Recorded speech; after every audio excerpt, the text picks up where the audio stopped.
প্রিয় দেশবাসী, আজকে আপনাদের এই গণবিপ্লব, এই অভ্যুত্থানের মাধ্যমে পুরো বাংলাদেশে যেটি হয়েছে সেটি হচ্ছে বাংলাদেশকে সামনে নিয়ে যাওয়া বা বিজয়ের একটি প্রাথমিক ধাপ। এর কিন্তু আরো অনেকগুলো ধাপ রয়েছে। এটির চূড়ান্ত পর্যায়ে যাওয়ার পূর্ব পর্যন্ত আমাদেরকে প্রত্যেকটি স্টেপ অনেক চিন্তা করে ফেলতে হবে। আপনারা মনে রাখবেন, যারা আজকে পরাজিত হয়ে চলে গিয়েছে তারা কখনো একদিনের মধ্যে পুরো বাংলাদেশ থেকে শেষ হয়ে যাবে না।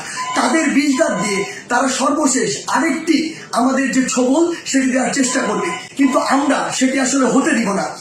আপনাদের একটি জিনিস মনে রাখতে হবে যে পুরো বাংলাদেশের যে সংখ্যালঘু ভাই বোনেরা রয়েছে তাদেরকে নিরাপত্তা দেওয়ার আপনাদের দায়িত্ব নিতে হবে। তাদেরকে যেন কেউ স্পর্শ না করতে পারে, এটি দিয়ে কোনো ইস্যু যেন তৈরি না করতে পারে। আরেকটি গুরুত্বপূর্ণ বিষয় আপনাদের মনে রাখতে হবে, সেটি হচ্ছে পুরো বাংলাদেশ, এই যে সম্পদগুলো রয়েছে কিন্তু আমাদের সম্পদ, জনগণের ট্যাক্সের টাকায় গড়া এই সম্পদগুলো, এগুলো যেন আমরা বিনষ্ট না করি, কোথাও যেন জ্বালাও পুরো ভাঙচুর এই বিষয়গুলো আমরা না চালাই। কারণ দিন শেষে আবার আমাদের ট্যাক্সের টাকায় এগুলো আবার পুরো প্রতিষ্ঠা করতে হবে। বাংলাদেশ অর্থনৈতিকভাবে এখন কিন্তু ভালো অবস্থায় নেই, সেখানে এগুলো আবার গড়ে তুলতে আমাদের অনেক বড় একটি সাফারিং এর মধ্যে দিয়ে যেতে হবে। সেই জায়গায় আপনাদের প্রতি অনুরোধ, আমাদের এই কাজগুলো আমাদেরকে রিপ্রেজেন্ট করে।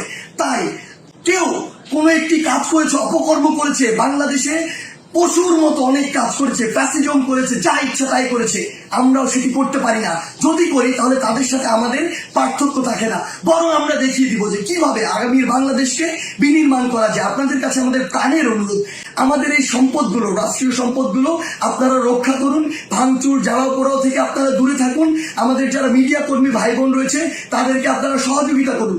সর্বোপরি আমাদের ওই চূড়ান্ত বিজয়ের পর্যায়ে যাওয়ার পূর্ব পর্যন্ত প্রত্যেকটি স্টেপ ইমোশন দিয়ে নয়, চিন্তা করে ফেলুন। ধন্যবাদ।